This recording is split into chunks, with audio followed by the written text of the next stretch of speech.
Hey y'all, this week's episode of The Read is brought to you by Pause with Sam J. is HBO's new half-hour original talk series created by comedian and SNL writer Sam J. and brought to you by Insecure showrunner Prentice Penny. The show features a new approach to late-night conversations and plunges into the cultural issues that divide us by giving everyday people a chance to say what they really think. So join Sam each week as she hosts a party at her apartment that you don't want to miss. She and her guests candidly explore current issues, from the topics that make us laugh to those that make us fight and everything in between. So check out Pause with Sam J. It premieres Friday, May 21st at 9 p.m. on HBO Max. Check it out and let's start the show.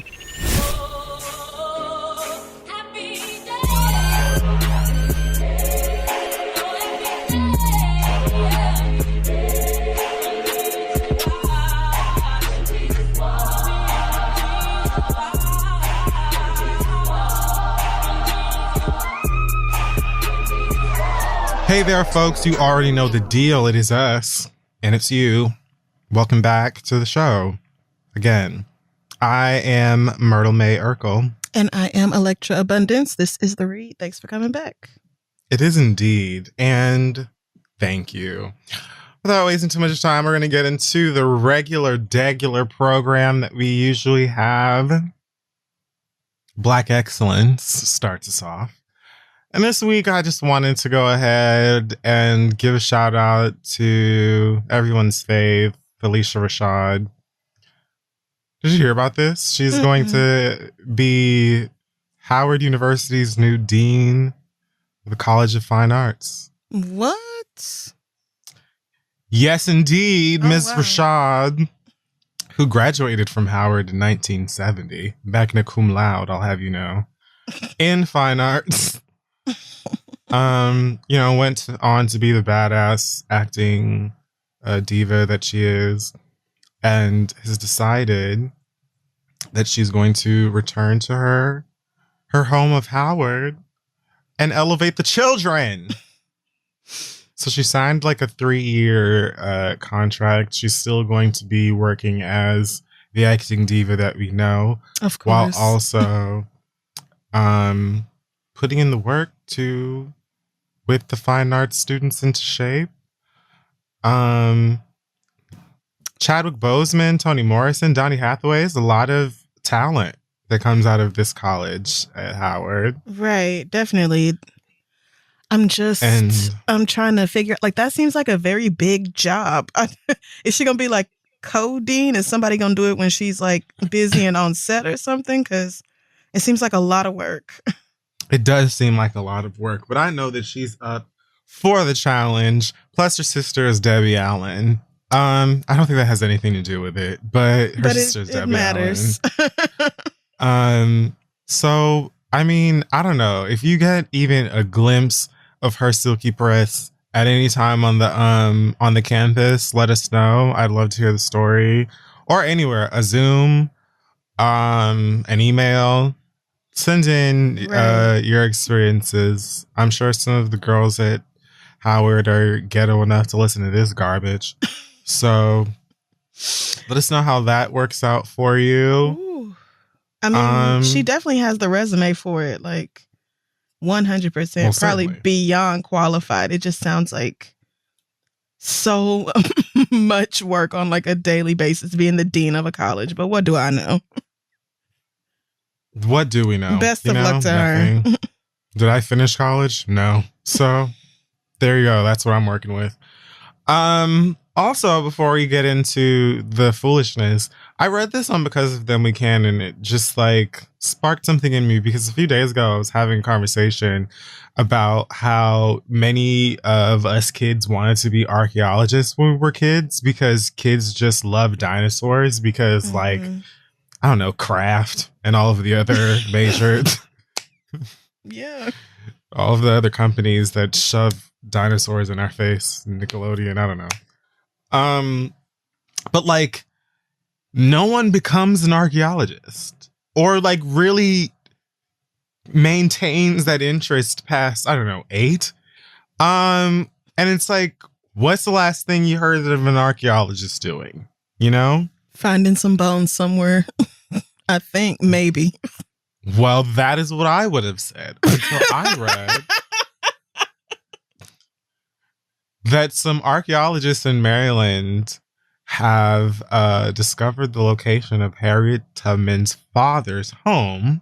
What? In Maryland. Yeah, they was out there digging for more than... Apparently, archaeologists don't just look for Jurassic Park. Wow. They dig up all kinds of things and have all kinds of information for all kinds of eras and moments in history. And this particular moment was dug up over at the Blackwater National Wildlife Refuge Extension in Dorchester County, Maryland. Okay. A Fish and Wildlife Service, because of course. So 10 acres of land were apparently part of a will agreement to Ben Ross, Harriet Tubman's daddy, right? Where he worked and slaved and raised. And then, you know, legend has it that Harriet Tubman and all of her work with her father is reason that she was able to navigate the land so damn well. And, you know, that makes a lot of sense. Slaves see glory. Yeah. So, I'm sorry. I mean, you're an Emmy Award nominated. Let's not do this. Performer for this very story. Let's I'm not really sure how you are shocked. Well, I mean, I guess I'm just more confused about, like, how do you find a house? Is it a house they found? Like, did it sink? Well, so, okay. They said, okay, first of all, they found a 50-cent coin dated 1808 on it. So that baby has got to, like, Elon Musk is probably coming for that. But one of the archaeologists, Julie Shablitsky, I'm assuming she ain't black, but it's fine. She said, we look at those artifacts closer and confirm that these artifacts do date to the time period when Ross was living there. With the artifacts, the archaeology, the evidence of a building, and the location, knowing that he worked in the timbered wetlands, those multiple lines of evidence told us unequivocally that this is the home of Ben Ross. So, like, just due to, like, the ceramics they found in the ground, all the little artifacts, and, like, all of that, they just used, you know, science to be like, oh, yeah, this is where that nigga was at. I see. Wow, that is incredible. I was happy to read that they have been in touch with the descendants of Harriet Tubman on their discoveries and all of the updates. Her great grand niece talked about how much it means to the family in the history and being able to humanize and visualize their ancestors, which is awesome. And I also read apparently this is going to be an additional stop on the Tubman Byway, which is apparently some sort of historic Harriet Tubman driving tour. So, wow. There you go. You don't just dig up We're Back, a dinosaur story. Sometimes you dig up the old settlements of slaves. I was definitely thinking, like, you know, fossils and fossils only. I don't know why it didn't occur to me that archaeologists might find all other kind of shit and, like, do something with it. Of course they do. So, yeah. All right, America, 1 point for you. And to that, I would add that you're muted. How did I do that? I don't know. Yeah.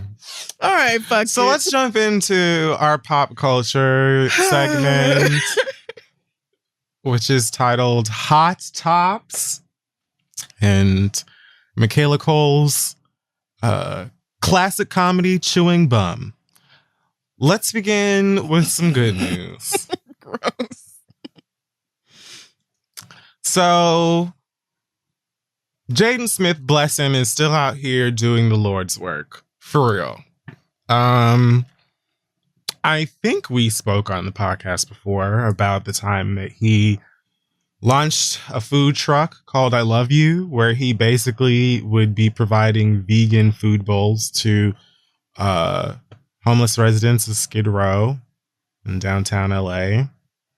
Well, apparently, I Love You is expanding into a brick and mortar restaurant, and it is going to be serving the same cause, providing free food to homeless people and, you know, I don't know, maybe playing clips of his music and the Fresh Prince inside. I don't know. I'm spiraling. But not only are the homeless going to be permitted to go in there and get free meals, but if you are not homeless, you can also come in to get food. But you have to pay for your food as well as the food of the person behind you. So you pay for more than the food's worth so that someone else can get food provided to them for free. So yeah, I thought that those were really dope initiative. It was nice to hear that his efforts are not only successful but expanding. Yeah. And I'm reminded here that Jaden is also the same young man that stepped in and did more for Flint, Michigan than any one of you white people in office anywhere. I was going to say, yeah, including the elected officials whose job it was to do this. So, I mean, well, anyone could do better than them bitches. Oh, man. Good for him. Good job, Jaden.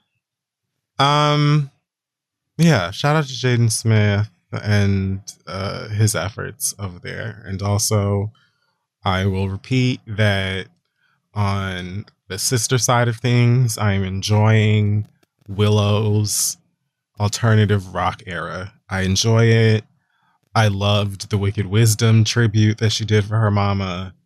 I will take all of the guitar and all of the rage and all of the riffs from Young Willow. I am into it. I lived for Whip My Hair, and who would have thought that I would love her own music that she decides to make herself even more than that. Yeah. Mama was like, I don't want to be a Barb. Right. I told her, Daddy, you the one who promised that I was finna go on tour and do all that. I did not do that. This was you said that. I'm gonna go lay down. So no. But yeah, the Smith children are very free, and I admire that about them. Well, let's speak about a rapper that's doing the opposite of what Jaden is doing. Let's talk about Baby Blue of Miami rap R&B grouping Pretty Ricky. Okay. We spoke recently about how this nigga got shot. Did we talk about? Yeah, we did. Because then after that, y'all talked to me about how him and that girl's baby name is Dark Blue or something like that. And I told y'all to leave me alone, and this is why I don't talk to y'all. Yeah, it's like Royal Magenta or something like that. So, fresh from getting a bullet picked out of this nigga, thankfully, and living to tell the tale, I guess he about to go to jail. So, I forgot about this, but he's about to plead guilty, or he is pleading guilty to fraud behind that PPP shit. You know, just in layman's terms, the government was giving niggas money for COVID, you know, missing paychecks and all that stuff. And of course, 93% of South Florida took that as an opportunity to scam. Without, like, there wasn't a doubt, there wasn't a question. It was going to happen. Of course it did. Even you niggas who have no reason, as far as I'm concerned, to be scamming. And I know you don't. Because, of course, what did Baby Blue use his PPP money on? Some bullshit. It's a 100% chance. Rap nigga Instagram foolishness. Cars and chains and whatever other fucking debauchery and garbage. It wasn't free money anyway. Like, it was always a loan. So what was the end game here, really? Like, even if you got away with it, you were still gonna have to pay it back. So what in the hell? What's the point? Scammers. There was no intention. There's no intention at paying anything back. But, I mean, okay. Did y'all think the government was just gonna forget? I'm gonna leave it alone. All right. I don't know what. Like, these are all right. He's apparently facing 5 years in prison for this.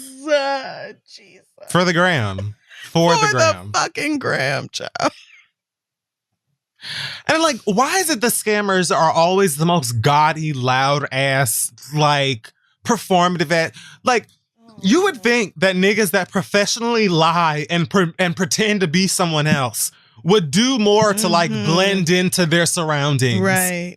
And not but no, it's always y'all bitches that want to be in a neon green Hellcat with 18 chains around your goddamn neck and the loudest Gucci belt that you can find. Gucci belt, Gucci tracksuit.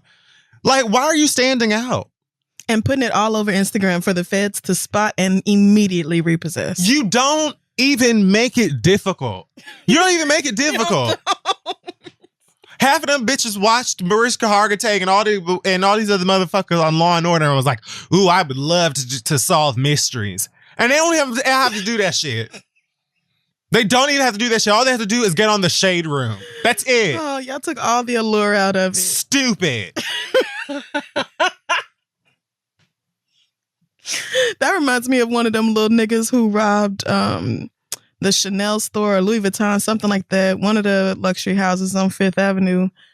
And then was bragging about it on social media, talking about he got enough bags to open up a store. Nigga, do you think the feds don't have Twitter? What are you doing? Like, you niggas are literally turning yourselves in. For what? Oh, baby. I know that there is one... There's got to be that one nigga who walks into interrogation and is like, I just came in here to shake my head. Honestly, I don't got no questions for you.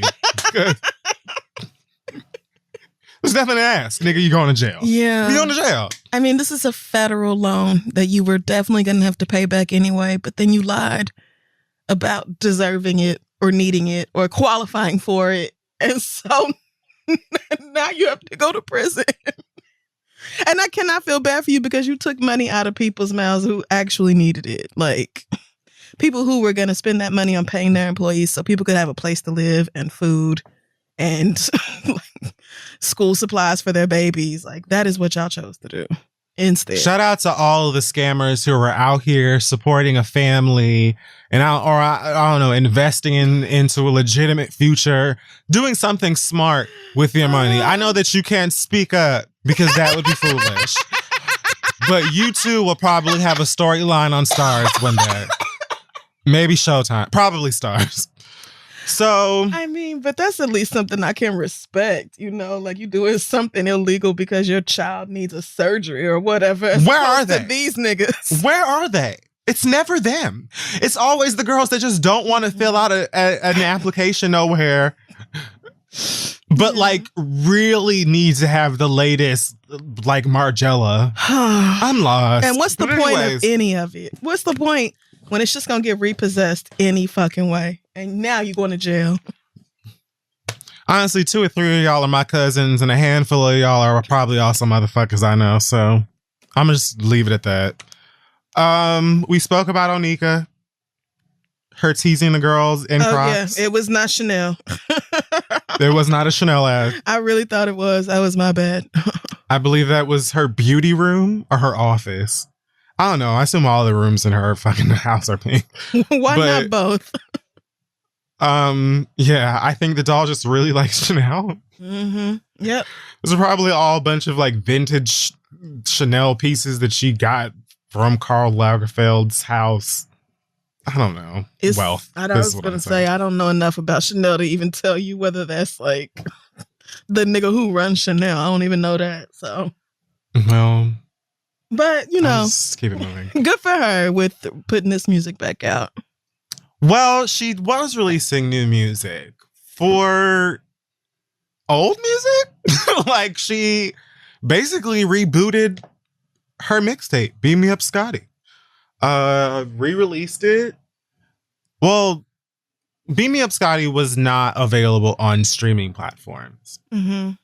And many the rapper have been taking the quite common sense tactic of putting their mixtapes on streaming platforms. Right. Why not? Why the fuck not?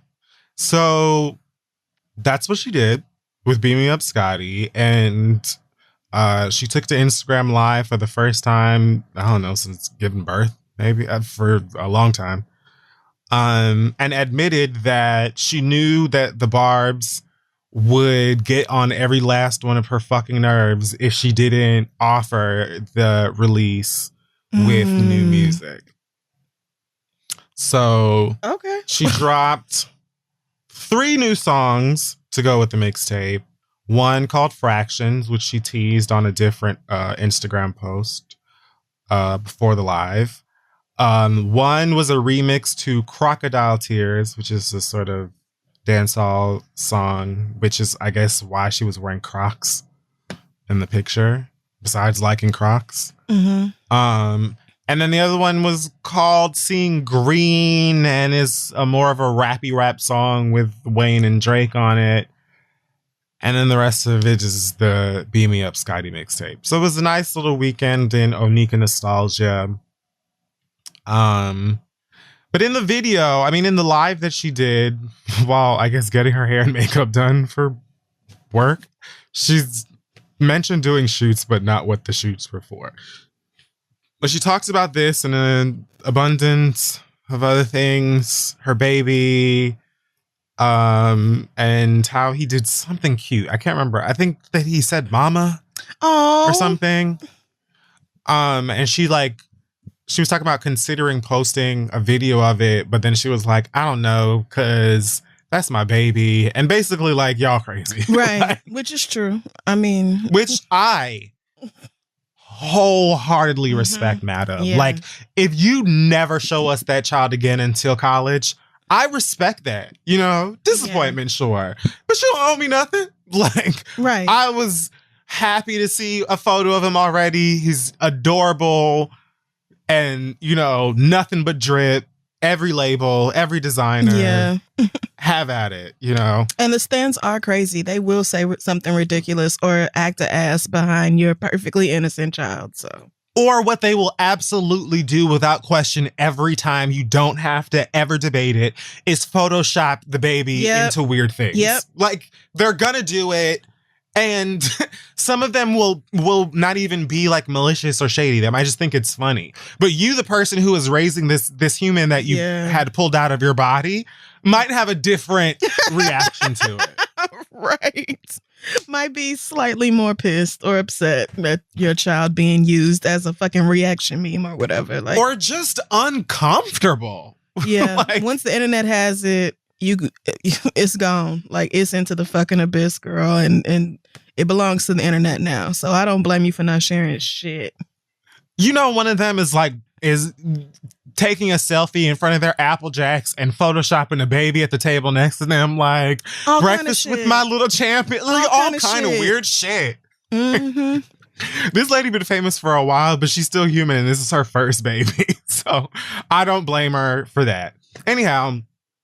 No one was talking about that or her talking about the passing of her father. Everybody was talking about the mixtape and whether or not she's on coke, because she spent pretty much the entire Instagram live session sniffling, and seemed to have like a runny nose the whole time. So, oh my God, Nicki's doing cocaine. I knew it. Whatever. So she did like a follow-up live the next day. Look at that. A Nicki double feature. Who needs Queen Radio? Me. I know. You'll likely get it. That's not... I need it. It's coming back. Bad. I love it. It will come back. It really will. I know it will. It's gonna. It's fine. I pray. But yeah, she came back to basically tell y'all niggas that she doesn't do coke. She's never done coke in her life. And if you want to know what her drug of choice is, or drugs of choice are so bad, all you have to do is listen to her songs, where she does clearly rap about popping pills and smoking weed. Okay. So I thought she was going to say something corny like love. Like, oh God, no, please. What drugs are you on for real? Yeah, but she's talked about like Xannies and Perks. Yeah. I was maybe. gonna say which pills, but Xannies and Perks is pretty high up there, I think, for typical rap. Yeah, most of the girls who do pills are on those. So I mean, okay. When I heard people talking about her doing coke for that, because I watched like a good chunk of that live, And I remember thinking, like, Coke doesn't make you sniff. Coke doesn't give you the sniffles, as far as I know, for 20 minutes straight. Like, Okay. I feel like maybe after you did a line or something like that, sure, yes, but Coke is not going to have your nose running for 20 minutes. Correct me if I'm wrong, but I'm sure that I'm not. Like, so I have to consult Google about it, but like, I don't know where that came, but whatever. It's just because she's famous and she sensationalism and yeah, whatever. I guess you sniffed, and so therefore you're on Coke. And like, and I mean, like, yeah, this really sounds like an issue for your child, not for me. This ain't got nothing to do. Like, I don't really care what y'all do. If she did do Coke, what would happen? She would be like loud and abrasive and cuss everybody out. Right. Like, is she doing Coke with the baby? Oh, no. So. She does that. Like, yeah, like I really can't get worked up over other people's, drug choices, as long as they not. I mean, who fucking cares? Yeah, like I don't see Nicki out here being destructive of herself or other people or property or anything like that. So we'll just let her live. She did apparently say that she does enjoy the smell of rubbing alcohol and bleach. Oh, who don't? That's what I said. I mean, I don't sniff them, but I enjoy them. Yeah, I've never like huffed either one of them. But like, but yes, when I smell rubbing alcohol and or bleach, smell of bleach, I'm like, oh, those things just smell clean. That's right. Bleach smells like sanitized. It's like smelling like Fabuloso or like Pine Sol. Like, I mean, I guess those things are like designed to smell nice. I mean, yes, but still, like the scent of something being clean and like no germs. That's something that I enjoy a lot. So right, I don't see an issue with that. All of these drugs are boring anyway. Like, they're not like. I was gonna say anything to get like worked up about. What's the exciting drug? I mean, weed is really the girl. Like, she's just the one that I'm consistently like, where are you, darling? That's the one. And I've played with most of the other children, like the party drugs, at least. Mm-hmm. And I just find like most of them aren't really that big of a deal. I still want to try shrooms. Oh, nigga. Like, try them. I have done shrooms. What a journey that was. Yeah? Yes. But I did it in like a very like woo-woo, controlled, natural hair, black women coming together and having like a soul experience type situation. That's what I'm looking for. Yeah, it was like that. And it was incredible. It was amazing. So yeah, I usually start like before a new drug. I'm like, oh no, I'm too scared. I'm going to be the one that climbs to the top of the nearest skyscraper and jumps. Like, it's going to be me. Like that. Like, I shouldn't do it. No. And then I tried and I'm like, this is stupid. Like, so I feel the same way about shrooms, but mostly because like I had some friends that would tell me about it at first and they would be like crazy stories of hallucinations, which terrify me and stuff. But since then I've had like, it's always when I have like friends I trust or know that I like have a certain amount of respect for, or I know that you're not like an all around dumbass. Yeah. Is when I'm like, okay, if you've tried, whether you continuously do it or you try it before, and you're still like walking around, I'm like, okay, well, maybe. And like now I have so many friends or know so many people that fucking, like you said, do sound baths and like wear wheat skirts. All that shit. That do shrooms. All that shit. And swear by it. Yeah, so, we definitely have to journey together because I think, I mean, like when I tell you I laid on the floor and cried laughing for like an hour and a half because every fucking thing was funny. That's all I want. Everything was funny. I don't want to get lost in some like hidden community that exists in the carpet. Like, that's what I'm afraid is going to happen. Like, I'm always afraid of those things. And then it's just like, oh, this is fine.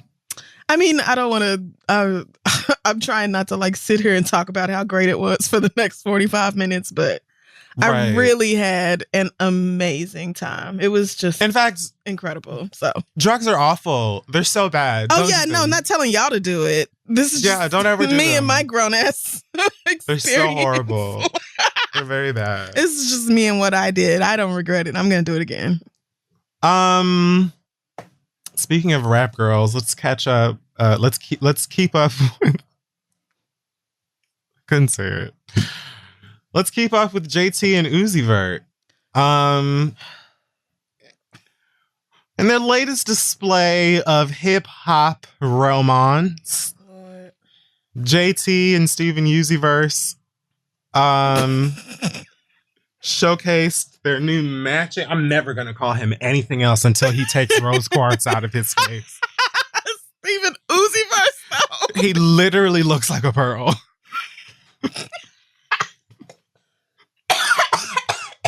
Like, I've gotten used to it. Like, it's like It's still in it's there? almost glamorous. Yes. No, it's not almost glamorous. It's not. And like, this should be a cartoon sort of a way. Does it not I think it's just because I bleed? like Steven Like, Universe. does it not crust did. over in the middle of the night? I can't imagine that he can keep this in his face for too long. I just can't. Like, I just feel like just the way that human biology works, Yeah. anatomy and those things, that at some point the doctor's going to be like, girl, it was cute while it lasted and you got plenty of photos. Take this shit out. Right. I mean, like, the forehead is not very deep. There's not a lot there. It's basically just skin and like maybe a thin layer of fat and then skull. So like, where is it? I don't know. It seemed like a bad idea from the beginning. Well, they've got matching tattoos indeed. Their names, in fact. He got JT tattooed in big chunky cursive on his right hand. No, his left hand. Mm. And JT got Uzi tattooed on her right wrist. And they're just all cute and brown and tatted together. Y'all definitely gonna break up now. It's like once that happens, it's Start the clock. Yeah, definitely. Oh God. There's nothing but doom in that future. So of course the girls are giving JT a hard time and JT alone. Of course. Do Uzi be arguing with them? I don't know if Uzi I don't argues. think so. It might just be that sometimes- JT is the one who will respond. No, he responds to them sometimes. Oh. Sometimes, like when he's in the middle of whatever foolishness or, talking about her like she's, an intergalactic goddess and stuff. Mhm. And they'll be like, but you're a fuck nigga. But you're terrible. But you took forever to claim her. Blah, blah, blah, blah. And, sometimes he'll respond and say things like, I'm never leaving her. Me and her never breaking up. Y'all bitches can stay mad about it, Oh, okay. basically. Yeah. Which is kind of the same thing she says, just in a funnier way. But yeah, they were in her mentions talking about, why she got it tatted. He took a year to claim you. She said, no, he took a year. We took over a year to claim each other. And she continued by saying, I really don't be trying to piss y'all off. Sorry, I don't have to hop nigga to nigga to be a city girl. What?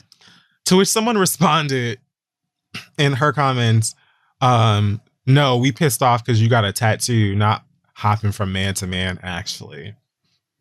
And I'm like, Y'all are are weird. you pissed off? Like, Why would you be pissed off that she got a tattoo? Like, she didn't get Uzi tattooed on you in your sleep. right? She didn't tattoo Uzi on your baby. Like, that's her body. I don't give a fuck what fucking tattoo JT got. Y'all are weird. If she was my blood sister, this wouldn't piss me off. Right. Like, I might Like- be like, now you a dummy bitch. But I'm not going to be pissed.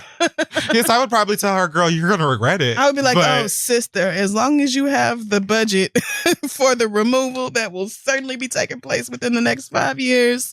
But these niggas know damn well that you can cover them tats. You can remove them You tats. can They laser got them money hoes. for both. Yep, you can do all that. In fact, they both probably have friends/family with tatted names covered Oh, yeah. on them Definitely already. do. So they're not pressed. Let the girls have their good ghetto time, I say, as long as they're not being toxic.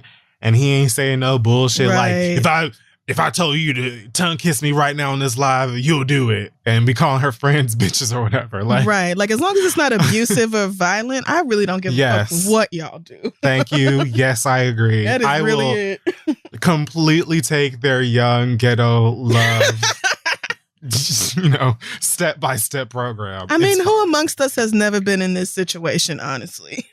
I have no tattoos, so me. I mean, I've never tattooed a nigga's name, but I've had a nigga tattoo my name, and I said then, this is foolish. Also. But, that was your decision. That's And what did we do? We broke up. So, but best of luck to them young people. I was like, if I got a return text. So. I mean, dating is rough. Ellen DeGeneres is giving up. It's not. Throw in the towel. Give up. She's not. This is unkind. Why would you say that? Yeah, her show about to be done. Her 19th season will be the final season. Mm-hmm. Why not just go to 20? Oh, she real tired. I just like rounding things up. I bet she is after after the hell she done been through with all these allegations coming out about the set. I'm sure she is tired. Yeah. Yeah. She kindly was like, never coming back again. I am so wealthy. So they're wrapping it up at 19. Next year will be the last season. And Ellen says that she's not retiring from the entertainment industry, but she's retiring from talk show work and smiling at all of your fucking white aunties Monday to Friday at, 3 p.m. Whatever time she come home. She tired of coming out and doing the 1-2 step for your motherfucking aunts and your mama and them. And she's fucking tired of paying all of your fucking kids on TikTok for, doing the latest dance and then being bullied and paying the black ones too.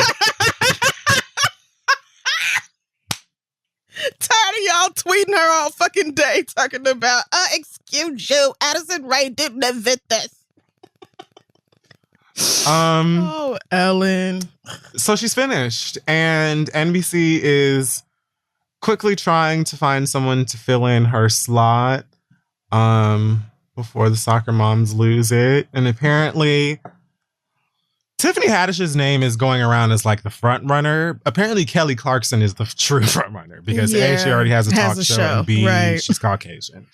But white women love them some Tiffany Haddish as well. They do. They really do. They really enjoy her. They love Tiffany Haddish. And I am quite fond of one Tiffany myself. And, it's evident that white moms love her by her hosting Kids Say the Darndest Things. She just seems pleasant. She was funny in that, what was that movie I saw with that crazy mixed boy? No, Bad Trip. Oh, Bad Trip. Yes. The other one. She was... she was funny in that one, and I haven't seen her hosting Kids Say the Darndest Things, but I could see her being like perfect for that kind of gig. So wouldn't be surprised if they gave it to Tiffany at all. So just like everyone's cousin or like black girlfriend that their white son brought home. I feel like Tiffany is, she's black. Like, she's not one of them type of Negroes that is like trying to make you forget that she's black. But like, she's also just black enough for white people to still be comfortable with it, or for them to feel like they're doing a non-racist thing by supporting her. Like, I think that's how white people see Tiffany Haddish. Like she's their black friend almost. Like, oh no, I'm not racist. I love Tiffany Haddish. My kids watch her show every week. That she's this is just through virtue, in my opinion, of her being herself. Because exactly. Super blackity black. It's her being herself, but it works for the whites. So yeah, they feel safe. So cool. More money for you, girl. It like, I'm not mad at all. Yeah. And I'm personally more intrigued by a Tiffany Haddish talk show than, them filling in with whoever. I mean, honestly, I'm not going to watch any of them. Yeah, no, I have things honestly, to do in the middle of the day. By the time these shows come on, I'm probably just got up. I'm not watching Tiffany Haddish play games with audience members from Idaho. I'm not doing that. But she has filled in for Ellen a few times. Of course. So she's already right there. Give the black girl her coins. That's what I say. We shall see, I guess. Ellen finna go take a break. Come back with probably a stand-up special or something. And I think the nice thing is gonna be permanently gone from Ellen's whole act. Well, she's always kind of been nice. Like, Ellen's never been particularly edgy. I think the talk show thing super made her, like, family friendly, but she was never, like, over the top or crazy. She was always, you know, the nice comic, the family friendly, and I think, you know, she was like America's lesbian. So I think and probably the whole the talk show probably had a lot to do with that, because it was like, see, I'm a lesbian, but I'm doing fun dances and I'm still an awkward white woman, and you can relate to me. Just because I'm gay doesn't mean anything, blah, blah, blah. Like, but I just think, I don't know. I think Ellen DeGeneres is going to go sit down somewhere and write some material that is more raw than what she has done before.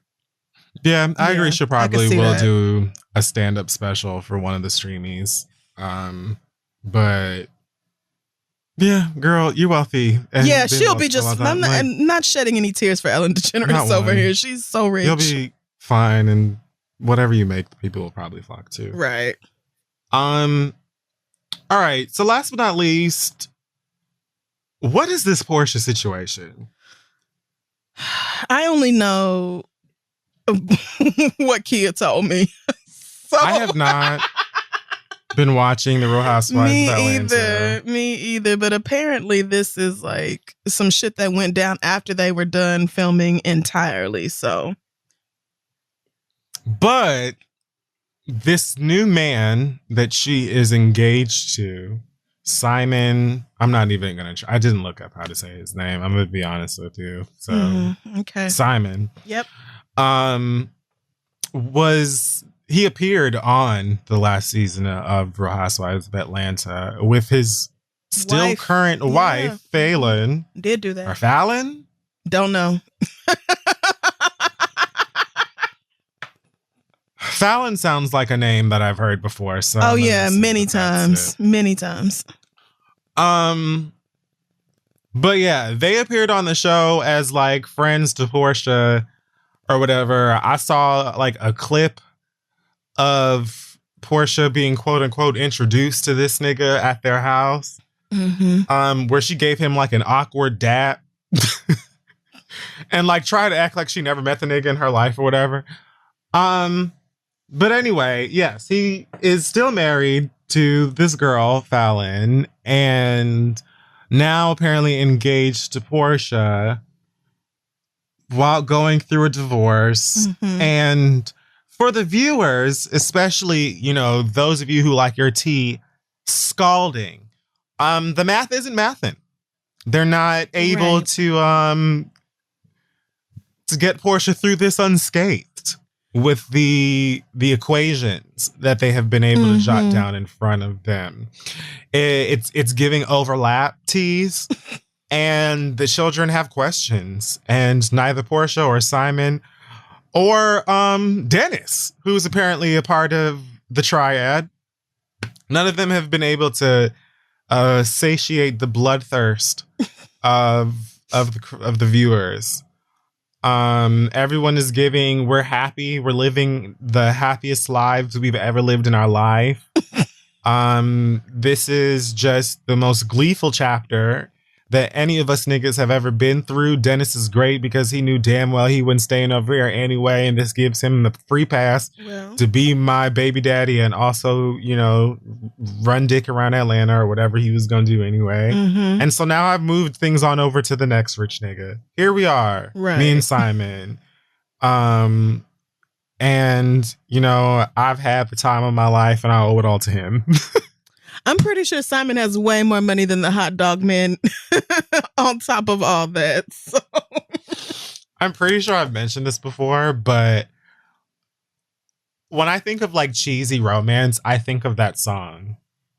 I mean, yeah, it's pretty perfect. When I was a kid, like elementary, I don't know if it was junior high school. I don't remember what grade I was in, but I was living with my grandmother because my parents made me live over there so I'd get my shit together. And we woke up, she would wake me up at like 5:30 in the morning to get ready for school. And at that time, there was always like the same infomercials running on TV because she slept with the TV on all night. God bless her. You know, Grandma, we see each other. I miss you so much. She slept with the TV on. So like when she would be waking me up, the infomercials would be running and it would always be the same infomercial for Carnival Cruise Lines. And Carnival Cruise Lines had in their commercials that song. And they woke And it was like, oh God, I hated it. Like it was just like nothing that you hear when you're woken up to go to school as a kid feels good. It doesn't matter what it is. It could be Beyonce's voice and you will hate it. Like you will be triggered by it if that is the sound that woke you up out your sleep to go to school. Right. Especially if you fucking hated going to school. So there are just noises that trigger me. That is one of them. I mean, I loved going to school, but you fucking weirdo. I really did. School was fun. Right, exactly. Fucking nerd. Staying at home was not going to be more fun than going to school for me. It wasn't. And especially when I was young, like elementary, middle school. But I do remember that commercial. And I remember it airing for a very long time. Like that. And hearing Time of Your Life or whatever. Every fucking time that commercial aired. Yes. And then white people dancing on that boat. Oh, yeah. I recall. Just awful. Anyway. What was we even talking about? Porsha Lyon. So they're, getting married, I guess, whenever he gets divorced, because the law. And then that's, where you can find Miss Williams or Miss I'm not going to do it. Yeah. So I think the only way that this works out that like it won't. Nobody cheated, like the only way you can parse this and make is if they have been dating for like 6 weeks and they went from dating to engaged in like a month. That's like the only way. No. And it's extra grimy because Fallon, whoever, I'm so sorry, sister, don't know your name. But she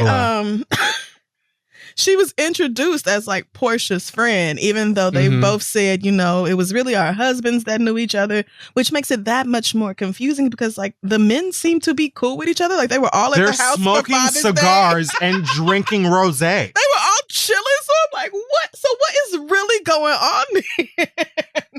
But like, did Dennis say I'll trade you? Like, what happened? Right. Porsha definitely secured her peach for next season, though. She definitely did that. And everybody told me this season was boring and not to watch it, but I will be tuned in for next one purely because of this. Not only that, but People is reporting that she's getting a mini series that just got greenlit on Bravo. 3 episodes, almost like it didn't need to happen.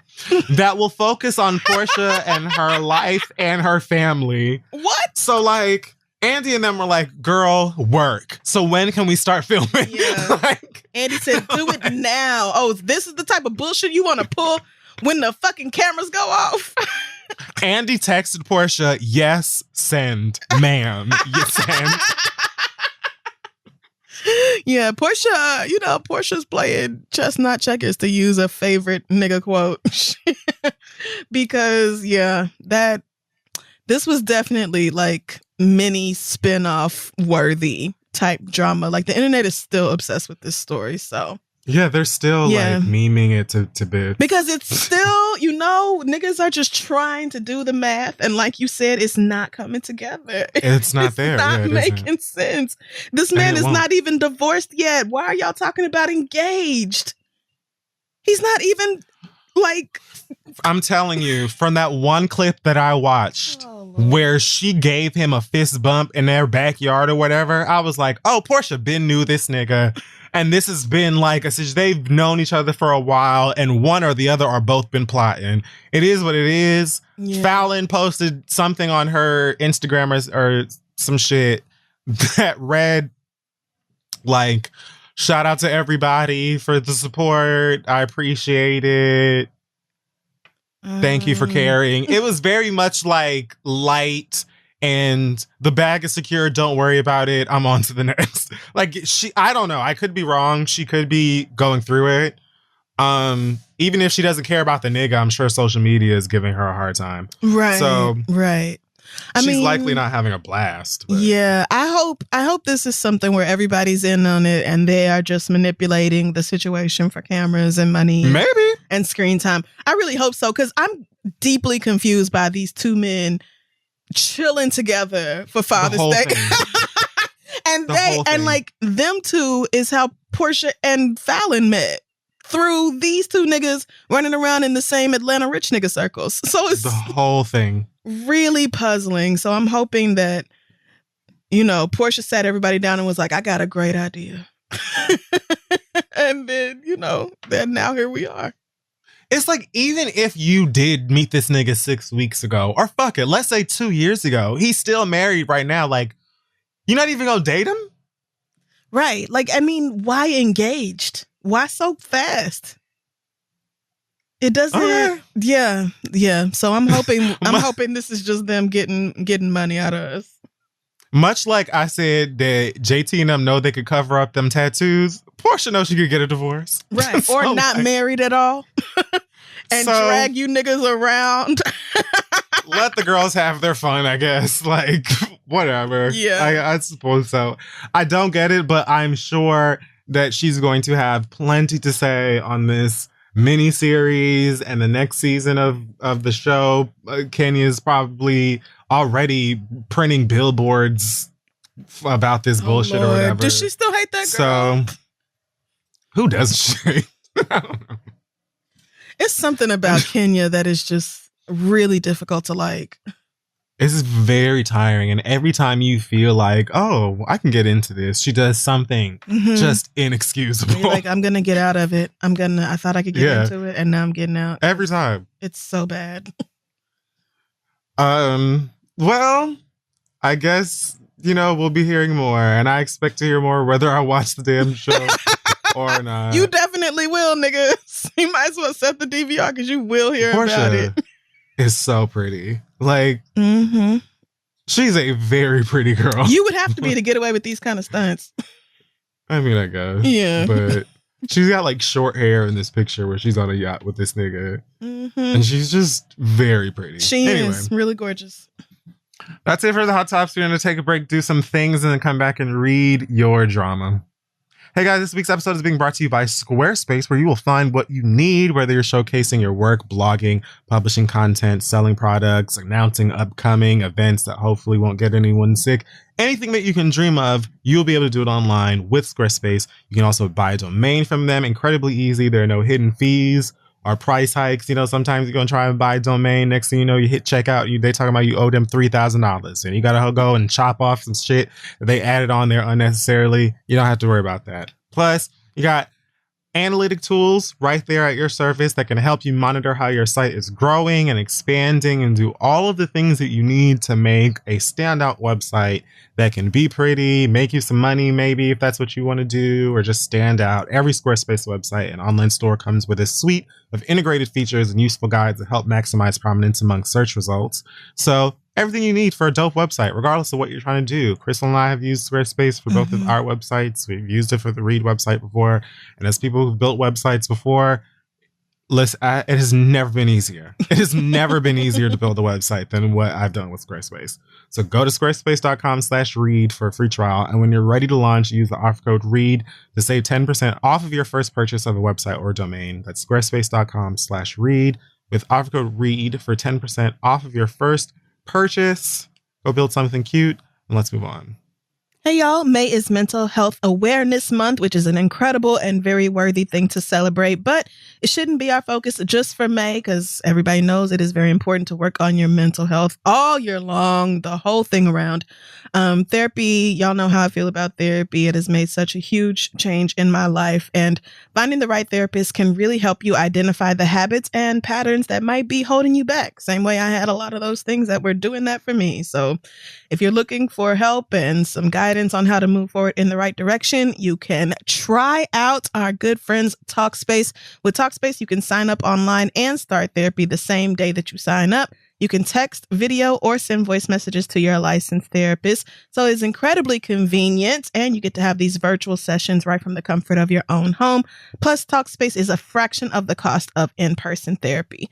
Talkspace has thousands of licensed therapists with years of experience in over 40 specialties, including depression, anxiety, substance abuse, food and eating issues, and so much more.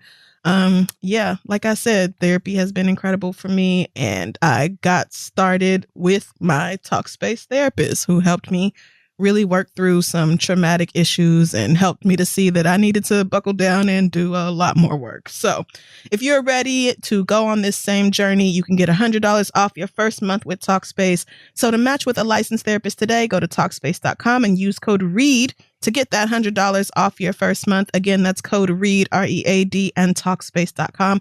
Take care of your mental health. All right, let's get back to the show. We are back, and it is now time to read your listener letters. Yes, it is. Send your questions to asktheread@gmail.com. We may read them aloud on the show. I don't remember what name I gave him last week, but the young man who sent us the email about the issues with his boyfriend, because his boyfriend was like, how come you got another job if you went on leave and we don't get to hang out? And I don't understand all this. So he said, thank y'all so much. I ended up breaking up with my boyfriend the day after I sent y'all that email, and now we're just friends. I explained to him that I didn't expect him to understand things that I didn't tell him, but also that I shouldn't have to tell him something just to avoid being called selfish. After I listened to the podcast, I went back and told him exactly why I needed the second job. He was very apologetic, and felt bad for calling me selfish and not knowing what I've been going through. So far, after sharing my mental health with him, things have been going fine. I still don't see him as much, but whenever we talk on the phone, he likes to ask me when we're getting back together, and I blush a little bit every time. So again, thank you both. Have a great day. And then this young man, don't remember what fake name I gave him, but glad it worked out for you. I'm glad that you shared your mental health status with this person, and, you got a reaction that felt good and supportive to you. So best of luck, young sir. Let's dive right into our questions this week, starting with this one from Chad, who says, I'm 28 years old, and I was in a 2-year relationship with a guy I met back home. The first year was great, but then our relationship took a turn for the worse after our first anniversary. We broke up a little while ago, and I tried to remain friends with him, but he is still as arrogant and condescending as ever. A couple of weeks ago, we had an argument, and this bitch felt the need to bring my parents into it, saying that my father doesn't want me and making fun of me for having a dead mother. My mother passed away when I was 18, and even though I've made my peace with that, this felt like the line of no return for me and my ex. Even though it's been a couple of weeks, I'm still pissed off, and I've been thinking about all the ways I'm going to beat his ass when I see him again. I know that violence doesn't solve many problems, but it definitely gets the point across, and this bitch deserves some type of karma. My question is, how would y'all handle a situation with somebody who disrespected a dead loved one? Should I move on and let it all go, or should I put the situation on the back burner for now and then fuck him up when we cross paths again? Any advice would help. Thanks, Chad. I'm not going to implicate myself in a crime. Very important. So, I hear you, Chad. Yeah, bringing my dead mama into this.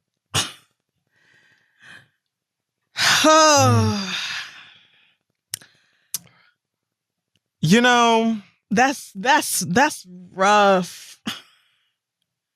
There's a lot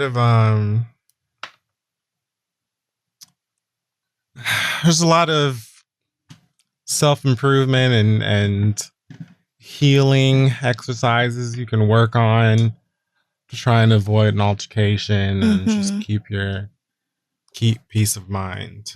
As you mentioned, violence doesn't solve things, it gets the point across. And often, might make you feel better for a while. But often doesn't end the issue immediately. And I don't know why I'm talking around the fact that you should just beat his ass. Like, I don't care. Just, that's my final answer. Just, I don't, like, I think that I would likely pray. I have a therapist, so I definitely would talk to my therapist about it and try to do the best that I can to rise above. But there's no telling what my reaction would be when I see you again. Like, sometimes things just, they're bigger than you. They're above you. Right. And this is the type of situation where, like, I think I would be so unable to predict my behavior when I was around him again that I would make it my mission to never be around him again. Because I feel like once I see your big stupid face, I'm gonna want to do something that is illegal. Like, I'm gonna want to break the law. I'm gonna want to put myself in a position to be arrested. Yeah. So I would probably just do everything I could to not ever see this nigga. Like, personally, I hate police enough and like jail. Even the thought of it. To sincerely consider, like, do I want to, like, get processed and sit in jail and, like, do all of this fuck shit for this right now? Right. Usually the answer to that is no. But this is different. This is very, like, most of the time, that is for something really stupid, petty, irrelevant, inconsequential. And a lot of times it's also something that's directed at me. Like, I don't give a fuck. You can say whatever the fuck you want about me. But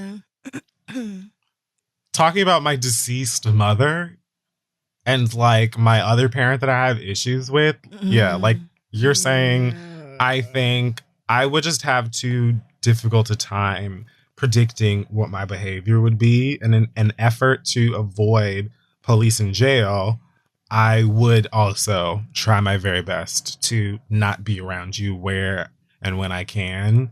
And if I do catch a glimpse of you anywhere, I think I would try to shift into let me leave gear. But that's not promised. Right. Best I can do here. Since he had like this big personality change and he turned into this terrible, arrogant, condescending person, like, I think that's all the more reason for you to not, like, I think you see now, like, if you broke up with him because he was acting shitty, there was no need to try to remain friends with him because he was being shitty. Like, there was no need to ever keep the line of communication open between the two of you.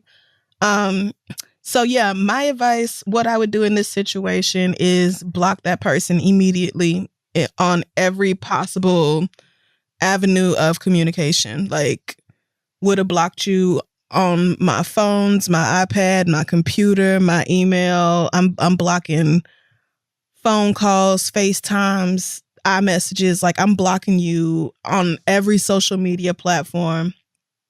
And it's going to be my goal to never speak to you again.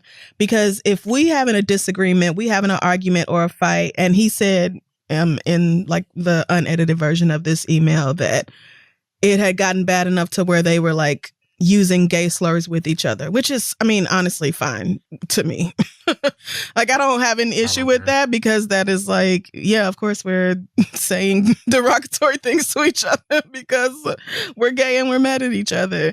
But like, you turning your issue with me into a haha, that's why you had issues with your parents, and then talking about my dead mama like that has anything to do with anything, is just, yeah. That's the kind of thing where normally I try to like discourage y'all from being violent, but I can completely understand it in that case. And if I was there, I would just turn my head and pretend like I do not see. So in order to avoid mess, because this boy is literally not worth the drama, I would just say don't cross paths with him again. Don't worry about what you gonna do when you see him again. Worry about not seeing him again. And moving on with your life, cultivating an existence that he does not get to be a part of. And leaving it at that. But best of luck to you, Chad, because that's fucking rough. And I just... the way I would want to murder a nigga for bringing my mama into it at all, but especially if she had passed away, like, I'm mad on your behalf. So, but yeah, best of luck and hang in there. Our next letter comes from Alicia, who says, I'm 24 and in a fairly new relationship with a 30-year-old man named Khalil. I met him on Instagram when he slid into my DMs 5 months ago, and our relationship has progressed extremely quickly. He was the first partner I experienced a lot of sexual and physical firsts with, and I trust him with both my body and my heart. We've only been together for 4 months, but it feels like I've known him much longer. I can genuinely say I've grown in love with this man in this short time, and he's expressed to me the same. The only problem, here it is. The problem is that he's broke. Khalil works a sales job where he only makes minimum wage plus commission, but he never gets that much in commission and still lives at his mother's house. He rides the bus to work every day because he has no car, he has no bank account, and purchases everything with cash. And unlike me, he never went to college. You're probably wondering how I overlooked all these things in the early stages of getting to know him, but he didn't share the full extent of his situation with me during that first month. He only told me he was hit hard financially by COVID and had to make a lot of sacrifices in his life, like selling his car and moving back in with his mom. I thought this would be just a COVID fling and didn't think our relationship would get so serious, but now I'm in so deep and I care very much about him. I'm not a judgmental person, and I know the pandemic has impacted everybody, but I'm also someone with a degree and a promising future who has a lot of anxiety about building a life with a man who might not be able to provide or contribute financially. He's expressed to me that he wants to be with me forever, and we've occasionally discussed our future. It hurts my heart because although I love him, I don't know that I want to start a life with somebody who is not financially secure. He is so great and deserves the world, but I'm stressed about how this is going to work long term. What should I do? Thanks, Alicia. She went... Sure, Carisha. She went on and on about how great this man is. Like, he is...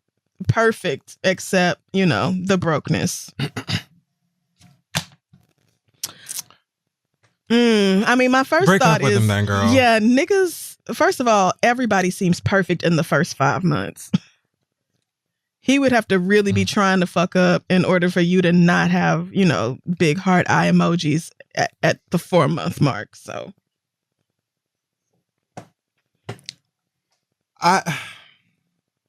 break up with him. Leave that nigga alone and let him date somebody that will actually, like, give a fuck and be compassionate about what he's going through.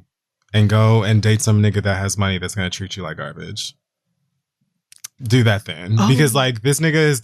It'd be one thing if you're like, he's amazing, but he's really lazy and that's why he's broke. He's not trying and that's why he's broke. He has no intention on ever doing better or anything like that. You didn't say anything like that. In fact, you said that he told you that COVID whooped his ass like it whipped millions of people's asses financially.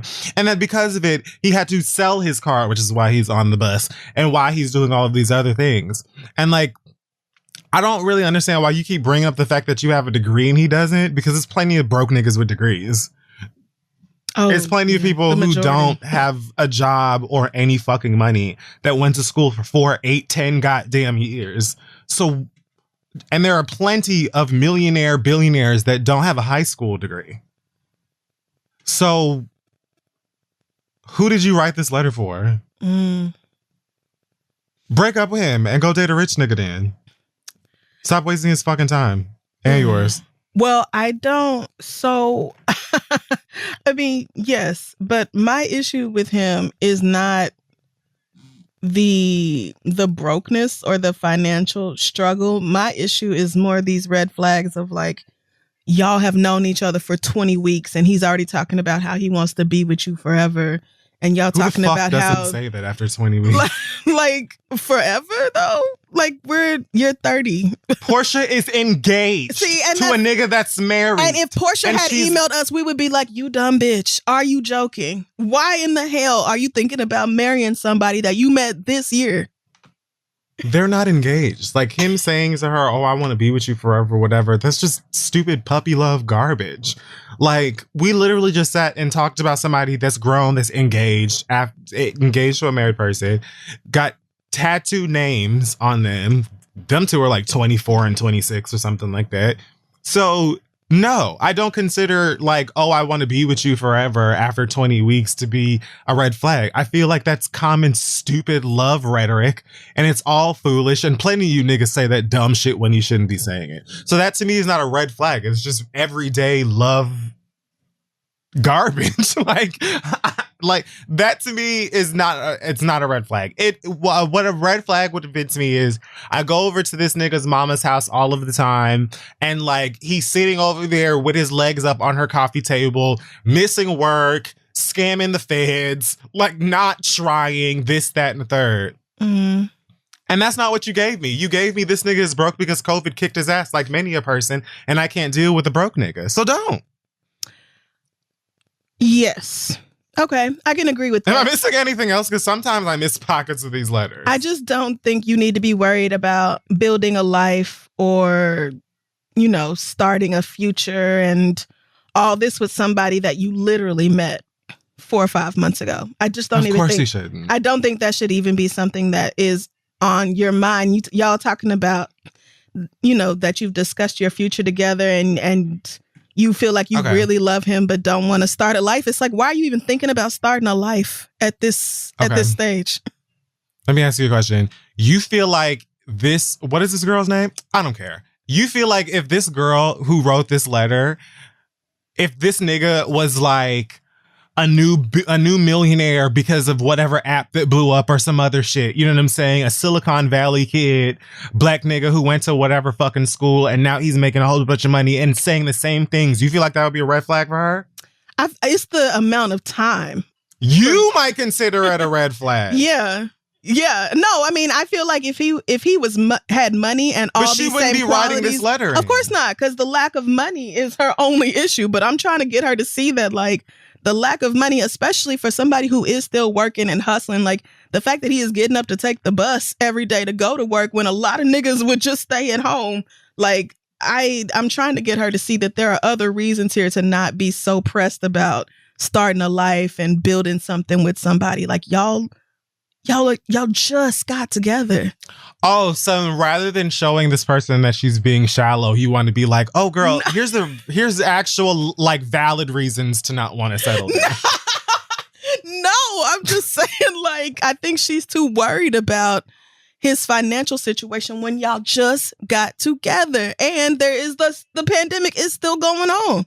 So like, yeah, things are real crazy for a lot of people, most people right now. Like, things are real precarious right now. So I'm trying to get Alicia to like not be so worried about that and focus more on the fact that you and this nigga just got together. So maybe just date him and see how things go before you start worrying about building a life. Like, y'all shouldn't be talking about getting engaged, moving in together, getting married. None of that shit right now. None of that shit. That should not even be part of the conversation. Just date. Or maybe break up with him and go sit outside of like one of the schools at Harvard grad and wait for your king to come outside. Oh, girl, you're going to be sick. You're going to be sick. I mean, and I know you don't want to like give up somebody who is great in all these other ways, which is all the more reason to just pump your brakes and enjoy dating. It doesn't have to be let's race to the altar. Like, just enjoy getting to know this nigga. I think that what both of us are landing on here is that y'all niggas ain't gonna spend the rest of your lives together anyway. You probably ain't gonna make it out of 2021, to be honest with you. So you might as well just have fun and while it lasts. Because you'll break up for something, even if it isn't the money. But it likely will be the money because you're really pressed about that right now. So you might as well just go ahead and keep it popping until, I don't know, mid-June when like the roaring 20s really begin. And then go ahead and do your city girl thing. Yeah. Hot girl Meg. I mean, hot girl leash. Yeah, I just don't. The pandemic is not no small thing. That is a giant life-altering event that everybody is still going through. So I would be more like for me, my guard would be more up over the whole, like, we just started dating and you already talking about being together forever. Like, let's just slow down, enjoy the relationship side You're of things. speaking a completely different language to this girl. I mean, I know, but I'm trying to get her to change her perspective. Same way. She just wants a nigga that's completely on the frequency she's looking for to be saying the same shit to her. Like, that's, and like, I hope that she hears you because you're not incorrect. But like, I don't think that she gives a fuck about that at all. She wants a nigga with 3 degrees and like 8 figures. I mean, and that's fine if that's what you don't want. We all? Right. I was gonna say, who amongst us doesn't want somebody financially secure? But just don't think that is your biggest problem here. Like, if y'all had been together for 5 years and he had never made an effort to do anything different, then fine. That's a different conversation. But yeah, no, I think just enjoy it for what it is now. And if it continues to be an issue for you, then yes, you're going to have to break up with him because you can't force the man into going to school, picking a career, making X amount of dollars at whatever job or whatever. I just think you could use a different frame of mind regarding this situation. So yeah, I agree. Best of luck to you, Alicia. Please let us know how it goes. Or don't. Okay, our last letter comes from Marcus, who says, my best friend and I have been best friends since kindergarten. We live in different countries, and because of that, we don't talk regularly. But when we do, we have a great time catching up, except she's always asking me to send money to somebody else's Cash App for her because she doesn't have Cash App herself, and it's starting to get on my nerves. The first time was cool, but now it's every time that we talk, to the point that I don't even want to call her or answer her calls anymore. I did mention to her that her phone calls are becoming too expensive for me, but she didn't get the hint. I guess because I work in TV, she thinks I have a lot of money, but I don't. How do I tell my BFF to stop asking me for money every time we talk and to let her know that it's making me uncomfortable without hurting her feelings? Thanks, Marcus. Okay, so wait. She asks him to send people money for her through Cash App because she doesn't have it? Because she doesn't have Cash App, yeah. And I don't know what's stopping her from getting Cash App. He didn't put that. He didn't put that in the email. So I'm assuming it's something to do with the region that she lives in.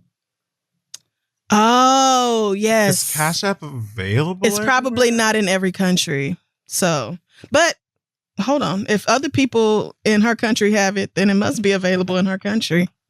I don't understand that. Okay, I'll just work under the assumption that for whatever reason she's incapable of having her own Cash App. Yeah.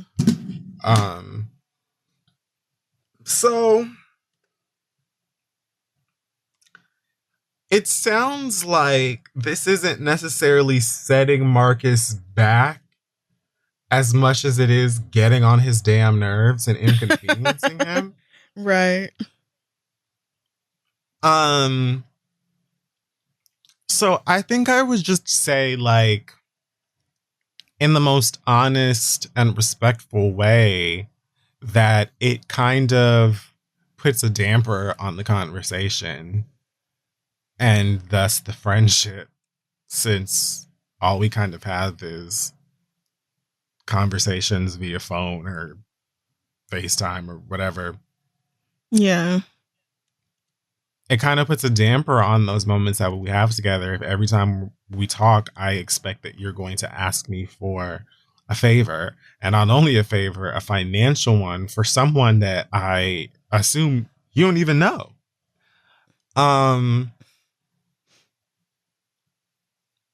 I like to, if I give a fuck, try to present a problem with a solution. I don't know what the solution to this would be, but if you can think of an alternative for Sheila, I don't know her name, whatever. If you can think of an alternative for your friend, then maybe present that. And as an option. Not even necessarily because they should take it, but just to show that they have options and that you cared enough to think of them rather than just being like, hey, I don't like this, stop. I think past that, there wouldn't really be much that is reasonable that could be used as a response against what you are saying or requesting. You know, some people are more sensitive than others, so it's possible that your homegirl might be like, oh, how is this bothering you? Like, I didn't know me asking you for, fuck all of that. Like, you have every single right to request that this stop. And I, again, think that if you word it with care and you try to think of a way, even if you don't on the spot, maybe on the phone, you're like, I'm willing to think of something different that we can do for you. I think that if this is really your bestie, that y'all go way, way, way, way, way back, like you say, then she should be able to understand where you're coming from or swiftly build a bridge over that shit and proceed, you know? So yeah, that's what I got. Yeah, I agree. I think you should try telling her no. She might keep asking because you keep doing it. She might think you have money because every time you ask for money, you manage to come through and you cash apping it to different people, which is like, it seems ridiculous, but like you continue to fulfill the request and you're dropping hints about not liking it instead of just saying you don't like it. Yeah. So there's a way to say things. You don't have to come out and be like, listen, like, you begging ass bitch, stop asking me for money. Like, I'm fucking tired of it. You don't have to do that, but you don't owe anybody like never hurting their feelings. You can say it in a kind, gentle, loving way, and it's still gonna hurt her feelings because you're saying no to the request for money. But like, her feelings are just gonna have to be hurt because you can't sit there and finance her life. Like, if you got it like that and it was easy for you to do and you wanted to do it, then you wouldn't be emailing us about it. So I think you just gotta work up the bravery to say, look, I love you and I want to help when I can, but it's to the point that I start feeling like we only talk because you need a re-up on your Cash App. And, you know, I feel used. I feel taken advantage of. I feel like I don't get to really talk to you as friends anymore because it always comes down to like you asking me for something. I just think you need to be open and real with your friend about how it's really making you feel. Again, in a nice way. Don't have to be rude about it. But this whole like, how do I do it without hurting their feelings thing is a little bit like not possible because there's just no way of knowing whether it's going to hurt her feelings to be rejected, but it probably will. So what's more important here? Like that you never ever hurt her feelings and sit over there mad and upset and wondering why she don't catch hints the whole time, or like you being open and honest again with this person who is your best friend like since kindergarten and being able to be real with her so that y'all can continue to have this friendship. Like, I just think you gotta, it's a difficult thing if you're used to accommodating other people all the time, but at some point you have to like take care of yourself, advocate for yourself and be like, no girl, I don't got it. Good luck. Yeah. Like you just, I don't know why you feel like you are obligated to take care of this person and never say nothing about it, but you're not. Like you get to tell people how you feel, like for real. And if she reacts poorly to that, that's on her. All you have to do is say it in a kind way, but you know, you don't, that's just not your job. So, oh man. Okay. Anything else for Marcus before we wrap up this week? Nah, I think that we covered all of the bases. I think it's just another case of you don't have to be mean. Like, I don't know. Like, a lot of times the answer to these emails is just say this, but don't be a dick. Right. And And I mean, that can be a hard thing to do, but you just you just have to work up the courage to do it. You just have to practice. Yeah, you can do that. But sometimes, the best way is to just know what you're going to say and then spit it out. And then take it from there. But good luck to you, Marcus, as you have this conversation. That wraps up the questions this week. If you have one, send it to asktheread@gmail.com. We're going to take another break and be right back. Lots of things can make your workouts hard, but socks should not. That's why today's sponsor, Bombas Performance Socks, are built to be nothing but comfortable and supportive. Bombas Performance Socks have taken all the amazing innovations that make Bombas the most comfortable socks you've ever worn and added their special Hex Tech performance technology to their socks that are stitched with special moisture wicking yarn and temperature regulating vents that allow cool airflow in and prevent overheating. I just love socks, period. But socks with fancy technology that will keep my feet cool and keep my feet performing well when I'm working out and things like that, I'll take them. They come with a pillow-like tab to save you from blisters, stay-up technology, a special arch-hugging system for those girls with a curve in their foot, and an extra layer of cushiony comfort on the bottom for the perfect amount of support. They come in different styles for every sport with specific design features to help you optimize performance.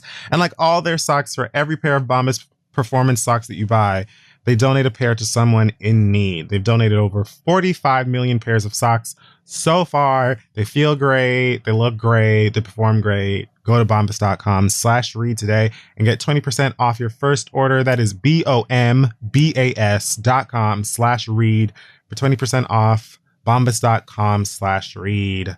Go get some fun socks. Let's move on. Hey y'all, warmer weather is finally here, so make sure you step into a future that resembles more of what we're used to, but better with Allbirds Tree Runners.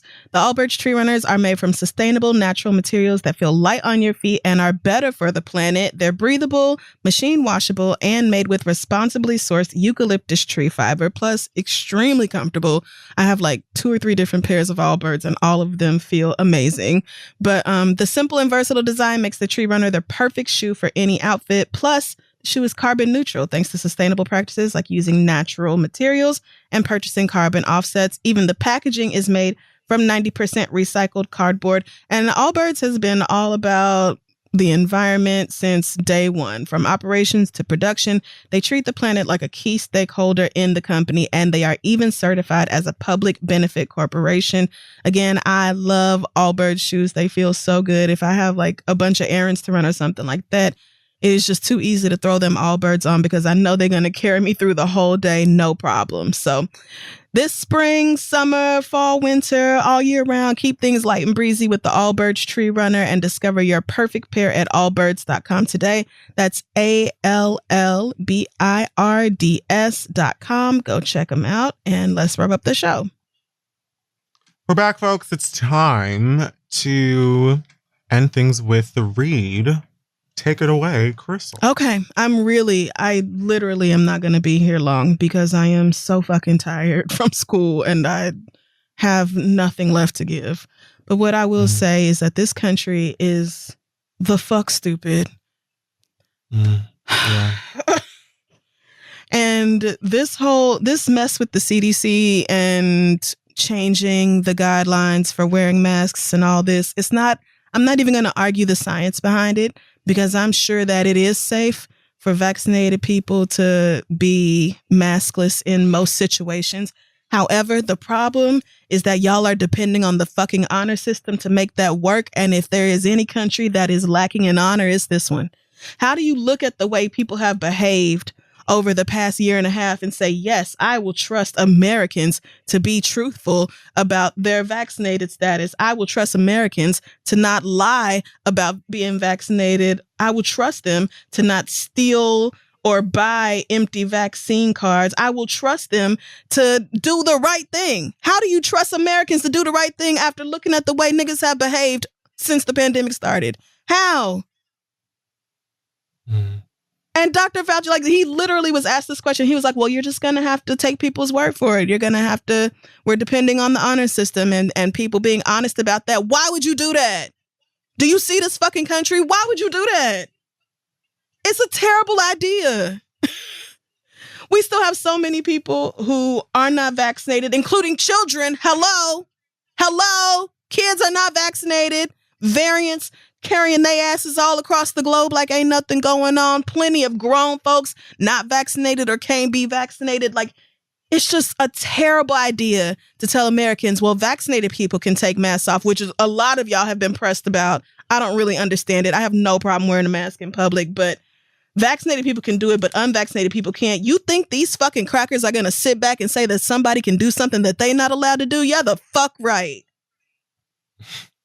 It's like everybody just gave up. Everybody gave up. And I get it. Like, we're all, we're tired. I get it. But like, god damn, dog. People are still dying. I know y'all don't care, but people are still dying. I know the economy and capitalism is more important to the people who run this country, but god damn. And that's it. I told you I was going to be quick with it. I'm so annoyed by that shit. All right. Well, I will try to do this very quickly. I will say that I have been made aware that there is an iCarly reboot coming to Paramount Plus next month, I believe, because our friend Francesca Ramsey is one of the writers for this reboot. Yes, go Fran! So I discovered by a photo that she posted, I feel like not long ago, a couple weeks maybe. She was on set, and, you know, I was like, oh, wow, they're doing a iCarly reboot, and Francesca's writing for it. That's so cute and awesome. Unfortunately, today, also through Francesca, I found out that a lot of supposed fans of iCarly have been choosing to celebrate this reboot by being racist, because of course. Of course they have. So the reboot features an actor by the name of Lacey Mosley from shows like Black Lady Sketch Show, Better Call Saul, the podcast Scam Goddess. I believe these are all of her children. And she's going to be playing Carly's best friend Harper on the new addition to the show. Now, of course, this apparently pissed off some entitled nerds who, I guess, expected for the return of Sam Puckett, who was played by Jeanette McCurdy when the show originally aired on Nickelodeon from 2007 until 2012, I think. So she will not be back as Sam. And the kids are pissed. And by kids, I mean grown-ass adults, because my word, like, iCarly is old. I watched iCarly when it came on, and I think when it premiered, I was like 19 or 20. So, anyway. People have been sending this girl all kinds of wicked messages, calling her nigger, just being racist and weird and disgusting. She says even her sister, who's 13 years younger than her, was seeing messages on TikTok and stuff, like racist stuff that was being posted about this girl who's playing Carly's new black friend. Oh, Lord. You know, the actor spoke out. I think Paramount Plus posted a pretty graphic with, you know, strong words about inclusivity. I think the writer's room also posted something that was a bit more, it felt a bit more personal. Yeah. Like the Paramount post was like, you know, this company is proud to uphold the values of inclusivity and collaboration, where we work to embrace new voices and such, and we don't tolerate racism. And whereas the other one was like, if y'all hoes don't want to watch it, bitch, want something else. Like I'm exaggerating, but that's essentially how it was. That's the point, though. So yeah, I'll just make a few quick stops. First of all, what the fuck is wrong with y'all? Like, seriously? iCarly? This is what we're spreading bigotry around now? Child. Fucking Carly? Okay, so for the weird iCarly purists that would not accept a show without Sam. First of all, I would like to either remind you or reveal to you that you are never going to get an iCarly reboot with Sam in it because Jeanette McCurdy doesn't act anymore. She retired from acting. I believe she has a podcast now. And she spoke about how she got into acting because her mom wanted her to. Her mother unfortunately passed away. And with that, she lost her interest in acting and has focused in other things like writing and directing. So Mama was never going to play your Sam Puckett ever again, any the fuck way. Period. So what are you mad at this black girl for? Because you weren't going to get it. You weren't going to get what you wanted. It wasn't going to happen. Period. The end. Furthermore, Carly is not a real person. Sam is not a real person. Neither is Freddie or what the fuck was her brother's name again? I don't know. What was Jerry Trainor's name on the show? Spencer. None of these people were real. And if I did want to just like dive into, the foolishness and just say, like, let's assume that we all lived in the iCarly universe and these people were real. They're adults now. This isn't picking up where the show left off. And so many of us as adults aren't as close to the same people that we were besties with in junior high school or anything like that. Or Sam could have died. Sam likely is in jail. I mean, that's probably what they wrote. Let's be honest, it's Sam. Or she could have moved away. There could have been so many things that would have happened if these were real people that would explain why Sam is not around this girl's life anymore. Again, this is years later. I know Miranda Cosgrove still looks like she's 11, but I promise you she's an adult. And so, much like Raven being a grown-ass woman in the That's a Raven reboot and having kids of her own and, stuff like that, this is just a different thing. Also, why is it that y'all always attack the black talent in these situations as if it is them and them alone to blame for you not getting your fave? As if Lacey Mosley herself went to Paramount and Viacom CBS and was like, you know what y'all bitches need to do? An iCarly reboot. Yes, it was my idea. You're welcome. Now, here's the thing, though. Don't hire that white bitch that played Sam. Instead, give me the job. Hire a negress and allow me to ruin your show for you and piss a whole bunch of people off on this. Like, right. Even if this girl did want to be on the show and reprise her role, right? And Paramount Plus was like, nah, fuck that. We don't care. We're going the inclusivity route. Woo! That still would not be... Why are you calling this girl a nigger as if this was some sort of like evil plot by the black community to erase your original white faves? She didn't cast. That's not what happened. So why are you attacking her for it? This is what y'all motherfuckers do all of the time. And lastly, I just want to remind y'all, you can watch the old iCarly. I believe at the moment it is available, all episodes, on Paramount Plus. I think it's also on Netflix. You can maybe even order DVDs from someplace. You can watch the same show.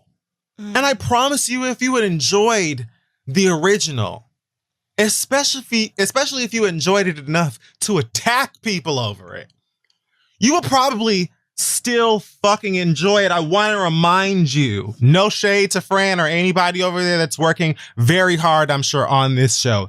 Reboots are often inferior to the original anyway, even if you like it. It's very rare that you're like, this is way better than the original, even if it's good.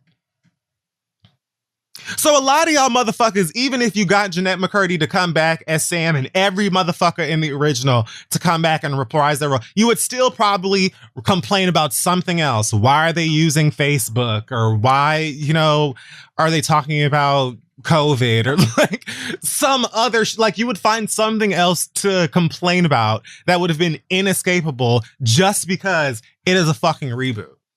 Mm-hmm. But the black girl was just an easy target. So let's go the route of like attacking this woman for doing nothing but accepting a job. I'm confused. Let me tell you something. The Golden Girls premiered in 1985. I was born in 1987. I have watched every episode of this show without I promise you I'm not exaggerating. I have had to have watched every episode of that show no less than 500 times. Each episode. And it's still funny. I know every episode word for word. I know exactly what they gonna say and I still laugh. So, like, I don't understand how fandom gets to these places where they, like, bitch and moan about stuff that's not even really worth bitching about. Yes, I believe, as, like, fans of huge franchises and shows and series, whatever, like this, I do believe that you have the right to express what you'd like to see in these things, what you'd like to read in these things, or whatever. Because the whole reason that a reboot is possible is because you made the original successful.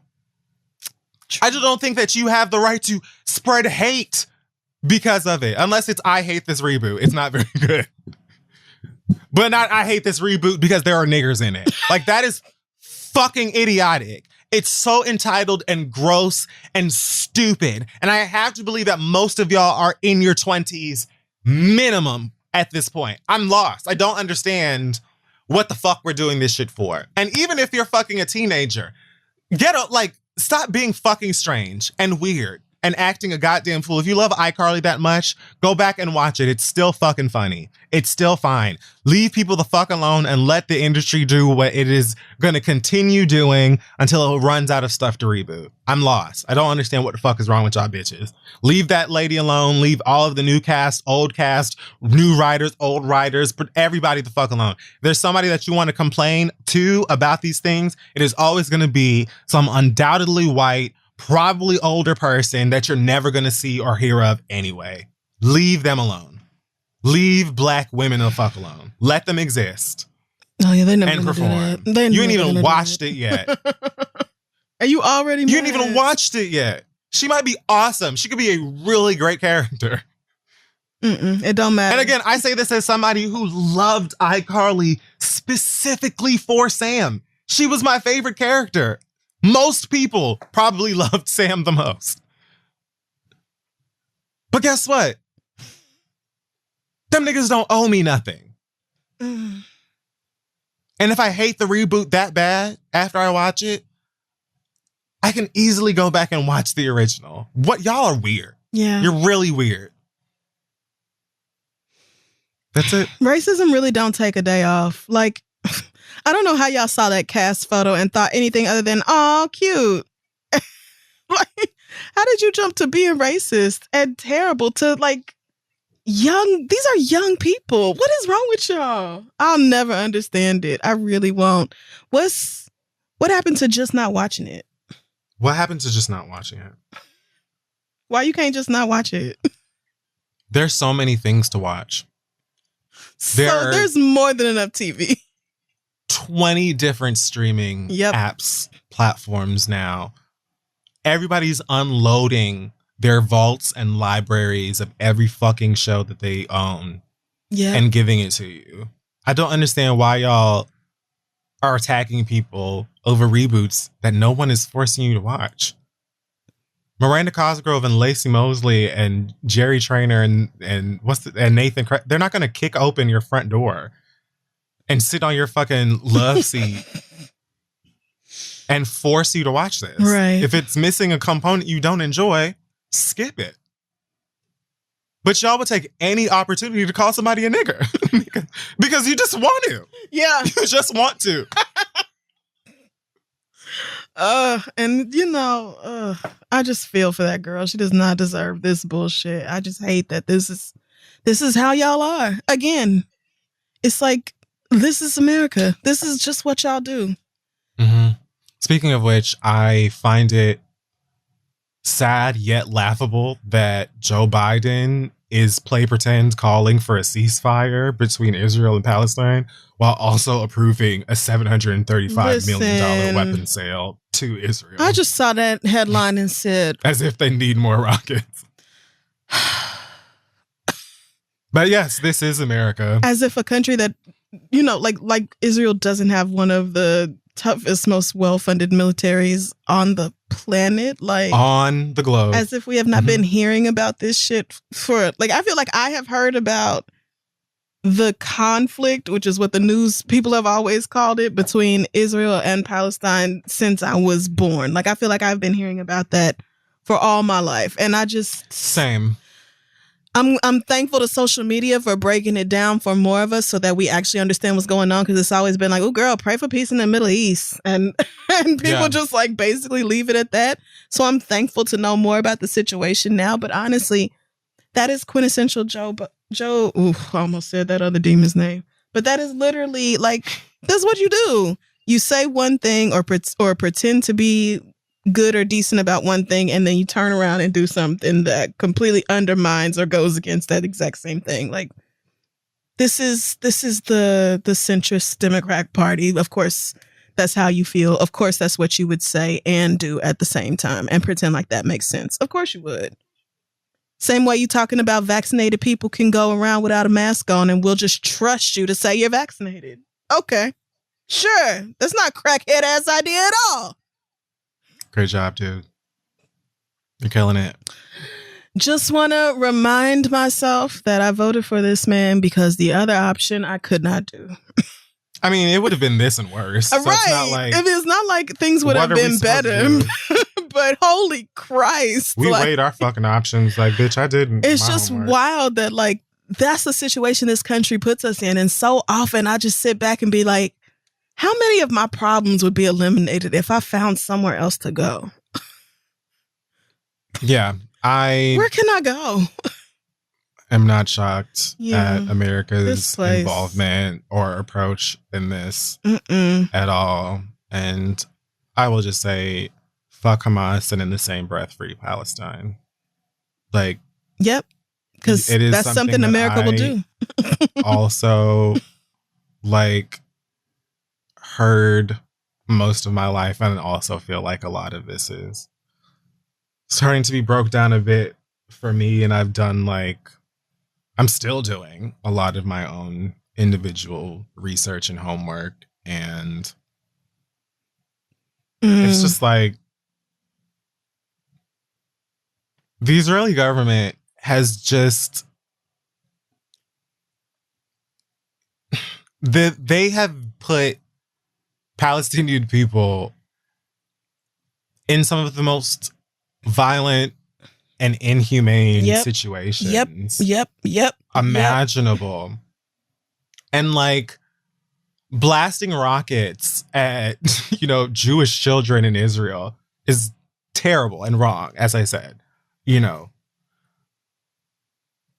But to like overlook what and even aside from the government, you have motherfuckers legit ear to ear grinning, walking up to people's houses, walking up to people's homes in Palestine and basically being like, get the fuck out. The more I read about the situation, the more I'm like,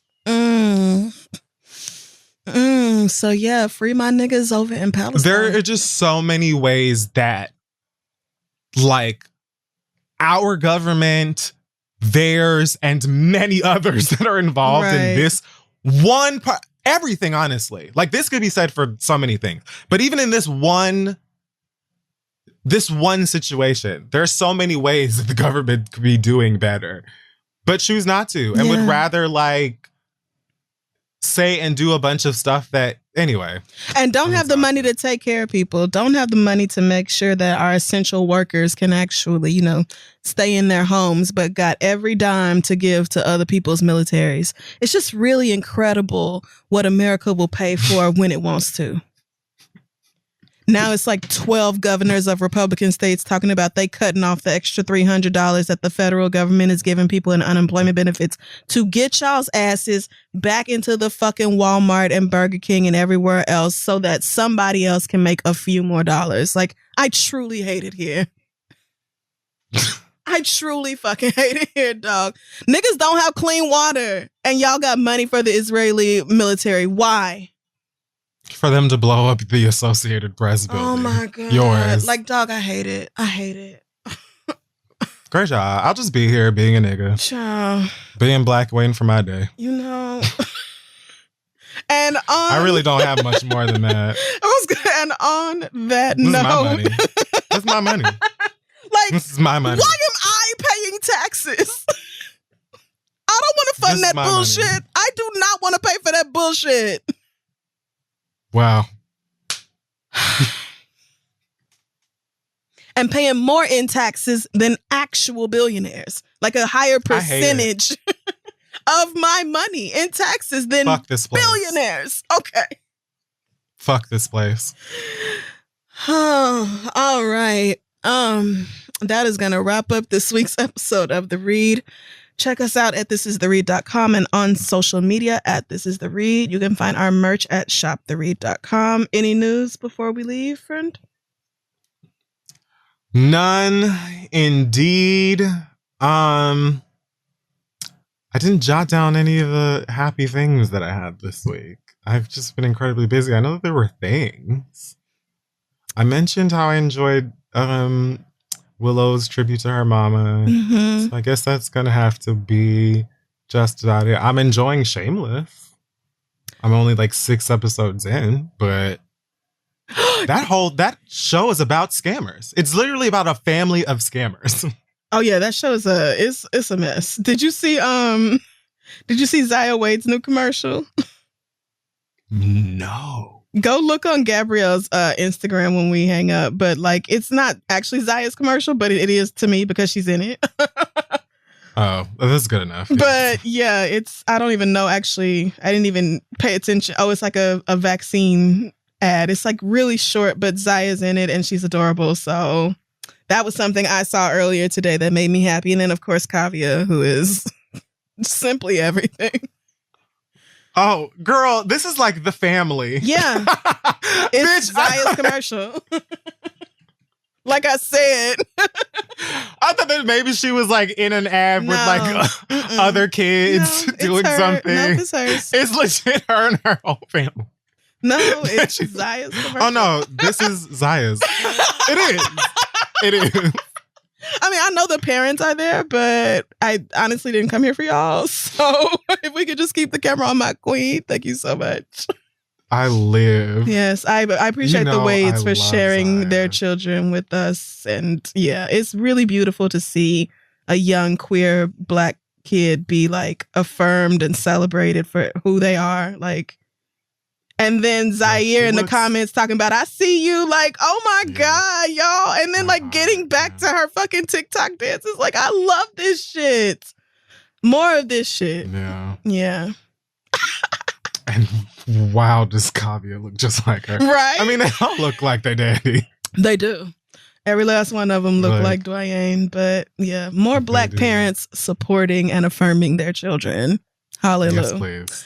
Okay, we will see y'all next week.